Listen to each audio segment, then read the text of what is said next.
ጥላ እውነተኛ ታሪክ ክፍል 10 ከባለፈው ለመስታወስ የሚያክል። እረ ሉሌ ደስ ብሎኝ እኮ ነው አልኩት ወደሱ ጠጋ ብዬ። ግንባሩን ሳምኩትና ጭምጭም ብዬ አቀፍኩት። እሱም በአንድ እጁ አቀፈኝና በቀኝ እጁ ወይኑን አነሳ። እኔም ለቀቅኩትና ብርጭቆዬን አነሳሁት። በነገራችን ላይ ሁለተኛ ብርጭቆ ልንጨርስ ነው። ቢራ ስለማልወድ የሚያሰክር መጠጥ ጠጥቼ አላውቅም። እየዞረብኝ ነው። ሰክሬ ነገር እንዳላባለሽ እየፈራሁም ቢሆን ጠጣሁት። ጭራሽ ድጋሜ ቀዳልኝ። አሁንም ጨረስኩት። ከዛን ምን እንዳወራን ምን እንዳደረግን ምንም ነገር አላስታውስም። ጠዋት ስነሳ እዛ ወንዙ አካባቢ ጽድት ያለ አልጋ ላይ ራሴን ከልዑሌ እቅፍ ውስጥ አገኘሁት። አይገርምም? ልብሴ እንደለበስኩት ብርድ ልብስ አልብሶኝ ነው የተኛው። ለካ ሁሉም ወንድ አንድ ይመስለኝ ነበር። ለዛም ነው ሉሌ ለማመን የሚከብደኝ። እኔ የማስበው ሁሉም ወንድ ስሜታም፣ ከሴት ጋር ለመተኛት ሰበብ የሚፈልግ ነበር የሚመስለኝ። የኔ ልዑል ግን ጫፌን እንኳን አልነካኝም። ባል ማለት እንደዚያ ነው። ወንድ ልጅ ቃሉን ሲጠብቅ ደስ ይላል። ብቻ ግን ይቅር ይበለኝ እንጂ ፈጣሪ አዳልቶታል። ሰው እንዴት በዚህ ልክ ሁሉም አሟልቶ ይሰጣል? ቆንጆ፣ ሀብታም፣ ጸባየኛ፣ ብቻ ሁሉም ነገር አብዝቶ ነው የሰጠው። ብቻ ምን ልበላችሁ፣ ምናልባት የእኔ የዋህ አባት በልጅነት የመረቆኝ ይሆናል ብዬ አመንኩኝ። የአባት ምርቃ ይደርስ አይደለም?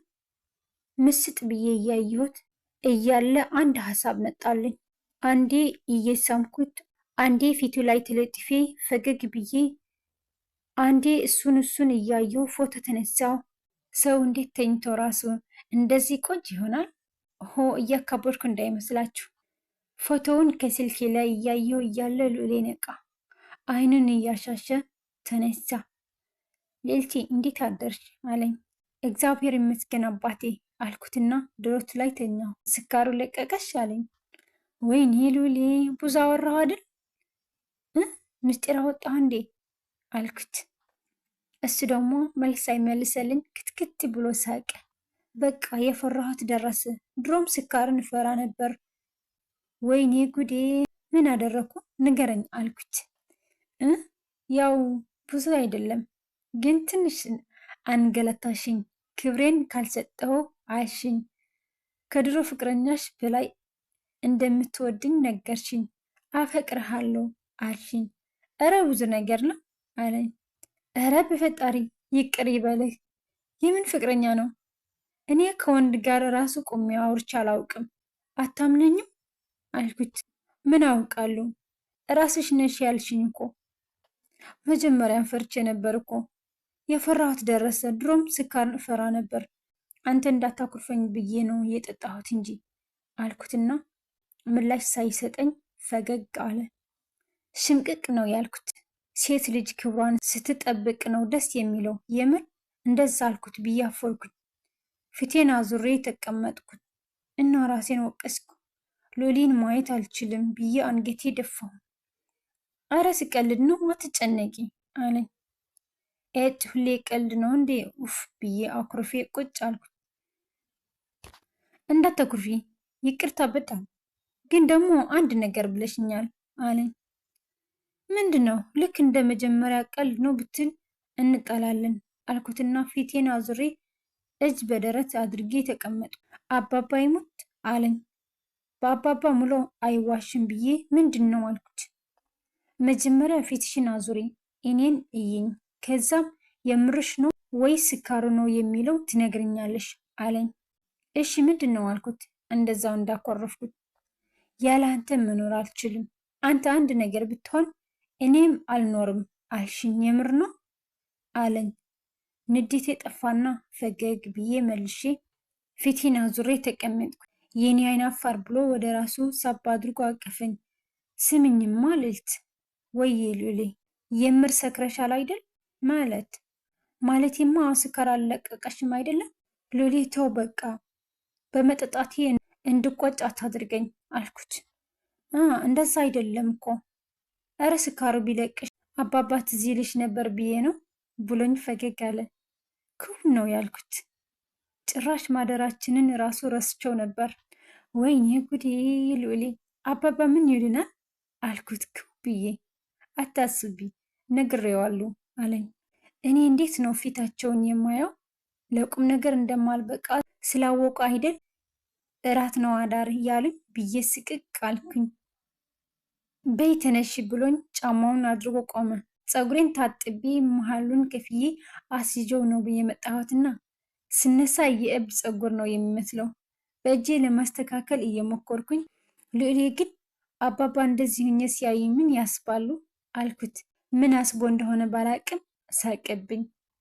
አታስቢ አባባ በእኔ እምነት አለው፣ ሌላ ነገር አያስብም አለኝ።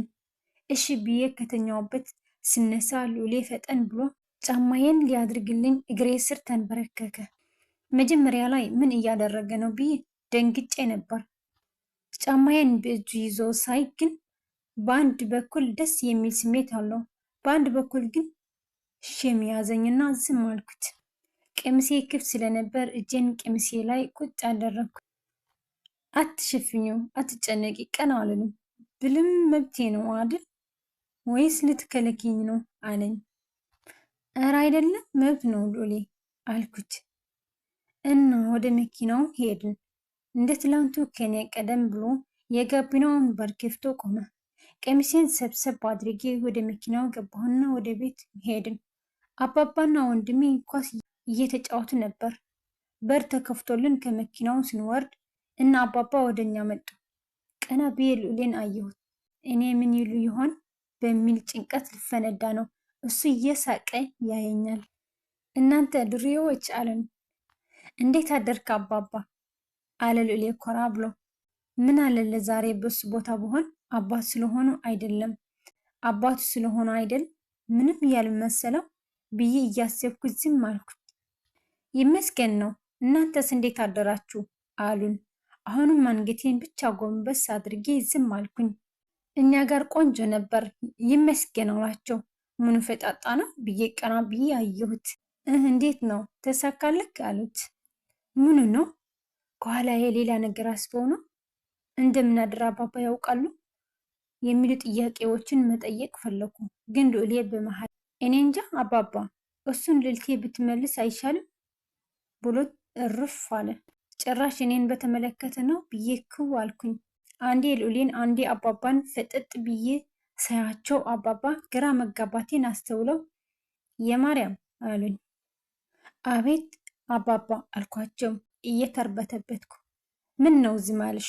ደህና አላደርሽም እንዴ አሉኝ። ኧረ አድሬያለሁ አባባ። ታዲያ ምን ነው ዝም አልሽ?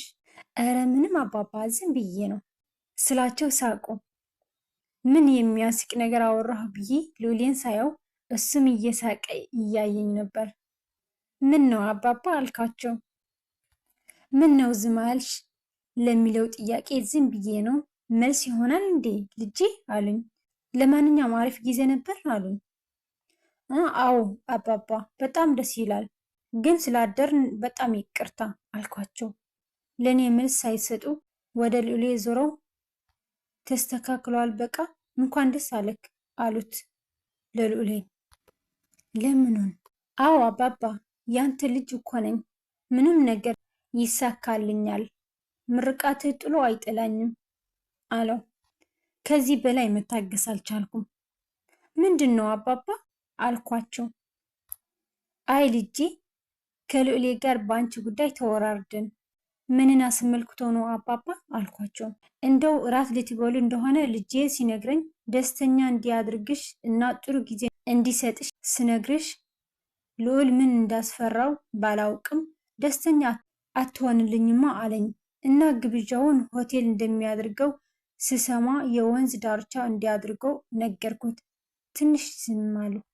እኔ ምልሽ ልጄ አሉኝ የጥያቄ ፊት እያሳዩኝ። አቤት አባባ አልኳቸው። ደግሞ ምን ሊሉኝ ይሆን ብዬ እያሰብኩ መልሼ የጥያቄ ፊት ለገስኳቸው። እየዋሸሽኝ ነበር እንዴ? ምኑን አባባ? ደስተኛ ነኝ ያልሽኝ? እረ አይደለም አባባ፣ እውነቱን ለመናገር ከሆነ ዓመት በኋላ ነው ይሄን ደስታ ያየሁት። ደግሞ እንደዚህ አይነት ጊዜን በፊልም እያየሁ ፈገግ ነበር የምለው። አሁን ግን ይኸው ልጆት በእውን አሳየኝ። ልነግራችሁ ከምችለው በላይ በጣም ደስ ብሎኛል። በጣም አልኳት። እንደነገርኳችሁ አባቴ ካጣሁ በኋላ ዝም ብሎ ነው ሆድ የሚብሰኝ። በሆነ ባልሆነ እንባዬን ይፈሳል። አሁንም የደስታዬን እንባ አነባሉ። ሎሌን እየሳቀ ነበር ዞር ብሎ ሲያየኝ። እያለቀስኩ ነበር። ፈጠን ብሎ መጥቶ አቀፈኝ። ፊቱ ላይ ያየሁት ድንጋጤ ይህን ያክል ነው የሚወደኝ ብዬ እንዳስብ አድርጎኛል። ልዕልት እረፊ፣ አታልቅሺ፣ እንጣላለን አለኝ በቁጣ ድምፅ። ፊቱ ላይ ግን ካለቀስሽ ይከፋኛል የሚል ነገር ነው ያነበብኩት። ተው ልጄ፣ ሴት ልጅ ስታለቅስ እንድታቆም ከመንገርና ከመቆጣት ይልቅ አቅፈህ አባብላት፣ ያኔ እቅፍህ ሁሉን ያስረሳታል አሉት። በጣም ድንቅ ንግግር ነው ለእኔ። ከአይምሮዬ አውጥቼው አላውቅም፣ ምክንያቱም በጣም ልክ የሆነ ነገር ነው። ሉሊ አባባን አየና የእሽታ አንገቱን ነቀነቀለት። ቁጣውን ችቶ ግንባሬን ሳመኝና ጥምጥም አድርጎ አቅፈኝ። አባባ አባባ ልክ ናቸው ያልኩበት ምክንያት ሉሊ ሲያቅፈኝ ሐዘኔ ስለረሳሁት ነው። ደረቱ ላይ ልጥፍ ብዬ ትንሽ አለቀስኩና ማልቀሴን አቋርጬ በዛው በተኛሁ ብዬ ተመኘሁ። ሉሊ እኔን ከዚህ ስሜት ላለመውጣት ዝም ብሎ አቅፎኝ ቀረ። ወንድሜ እህቴ ሲል ከተኛበት የፍቅር ስመምን ነቃን። ሉሊን ለቅቅ አድርጌ ፊቴን ወንድሜ አልኩት። አባባይ አይበቃም ወይ? ቁርስ እንብላ ብለውሻል አለኝ። እሺ ብለን እየሳቅን ወደ ቤት ገባን። ጨራሽ ልጄ? አዎ አባባ በጣም አመሰግናለሁ አልኳቸው። አይ አይባልም ልጄ ተይ አሉኝ። እሺ ብለን ቁርስ እየበላን እያለ ትዝ አለኝና አባባ አልኳቸው። አቤት የማርያሜ አሉኝ። እና ከሎሌ ጋር በምን አስይዛችሁ ነው? ምንድን ነው የሚቀጣው አልኳቸው። ሎሌ ከትከት ብሎ ሳቄ። ምን ነው አልኩት። ለእኔ መልስ ሳይሰጥ ወደ አባባ ዞሮ አየክ አይደል አባባ ልታስቅብኝ ነው አለ። ይበልጥ ምን እንደተቀጣ ለማወቅ ጓጓ። ምንድን ነው ንገሩኝ እንጂ አልኳቸው። አሳሳቃቸው አስቆኝ። ምንም በማላውቀው አብሬ እየሳኩ ነበር። ከዛን አባባ ደስ እንደሚልሽ አልጠራጠርም አሉኝ። እሺ አባባ ምንድን ነው አልኳቸው። ወደ ሉሌ ዙረው አዩና ያው የቀጣይን እንጀራ ቆመን እያየ ነው ልጄ ይጋግራል። የዛን ሳምንት ቁርስና እራት ልዑል ነው ሰርቶ የሚያበላን አሉኝ። ክትክት ብዬ ነው የሳኩት። ይሄ ጅም መስራት የለመደ እጅ እንጀራ ሲጋገር አስቤ እንጀራ የሚጋግርበትን ቀን ጓጉቼ ነበር። የምር አባባ አልኳቸው እየሳኩኝ።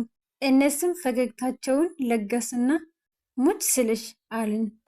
በነገራችን ላይ አባባ በወጣትነት እድሜያቸው ቆንጆ እንደነበሩ ያስታውቃል። አሁን 62 ዓመት ሆኗቸዋል። ራሱ ጥርሳቸው የአፍንጫው ቀጥ ያለ ቅርጽ ያስታውቃል። የሉሌን እናት በፎቶ እንዳየዋትና ሉሌ እንደነገረኝ ከሆነ ቆንጆ ናት። የሰውነት ቅርጽ አላት። ሌላ ሀገር ሄዳ በስቃይ የምትኖር አትመስልም ነበር። አንዳንድ ጊዜ ሰው ከላይ አይተን ውስጡን እንገምታለን። ዘንጦ የለበሰ ሰው ሀብታም ይመስለናል። ግን ቀንበር ካላየነው ምንም ልክ ልንሆን አንችልም። በዛ ላይ ስትወልድ አርሳታለሁ ማለት ነው አይደል? ሙያ ካለኝ እድለኛ ነች እኮ አለኝ። ወንድ ልጅ ሆኖ እንጀራ ሲጋግር ሙድ የሚይዝበት መስሎት ነበር። እኔ ግን አላምንበትም ስለዚህ ነገር። በጣም ደስ ይለኛል ሎሌ። እናቴ ስታሳድገኝ ስታምሚ የሚያስታምም፣ ስትወልጂ አስታማሚ፣ እንደ እናት የሆነ ባል ይስጥሽ ትለኝ ነበር። በእርግጥ አሜን ብያት አላውቅም። ራሷ ምርቃኝ ራሷ አሜን ብላኝ ይሆናል አልኳቸው። የማርያሜ ተይ በቃ ምግብሽን ብይ አሉኝ። ምን ነው አባባ? ሆድ ባሻ ነሽ። እህል እየተበላ ማውራታችንም ጥፋት ሆኖ ሳለ ማልቀስ የለብሽም አሉኝ። ይህን ያክል ያስታውቅብኛል ማለት ነው አልኩኝ። በላልትን ከጨረስን በኋላ ልብስ ልቀይር ወደ መኝታ ቤት ገባሁ። እንዳታዘቡኝ እንጂ ባደርንበት ልብስ ሁነን ነው ምግብ የበላ ነው።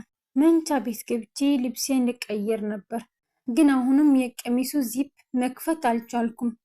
የፈረደበትን ሉሌን ጠራሁት። አሁን ባይሽም ችግር የለውም አይደል አለኝ። ችግር የለውም እኮ ግን አፍራለሁ አልኩት። በፈጣጣው ከት ብሎ ሳቀብኝና እሽ በቃ አወጣለሁ አይ ጭነቅሽ ብሎኝ ግንባሬን ስሞኝ ሊወጣ ሲል አትውጣ ሉሊ ፊትክን ካዞርክ በቂ ነው አልኩት። ዞር ብሎ አየኝና ፈገግ አለ። ጥሩ ለውጥ ነው ባከሽ አለኝ። ሳቅ ብዬ ፍቅርህ እየጨመረብኝ ስለሆነ ይሆናል አልኩት። ከኔ አይበልጥም ሞዛዛ ቶሎ ቀይሪ። ውድና የተከበራችሁ የቻናሌ ቤተሰቦች ጽላ እውነተኛ ታሪክ 10ኛ ክፍል በዚህ ተቋርጧል። በ11ኛ ክፍል ያገናኘን። እስከዛ መልካም ቆይታ ይሆንላችሁ። ለቻናሌ አዲስ የሆናችሁ ሰብስክራይብ እያደረጋችሁ ቪዲዮውን በላይክ ጀምሩት።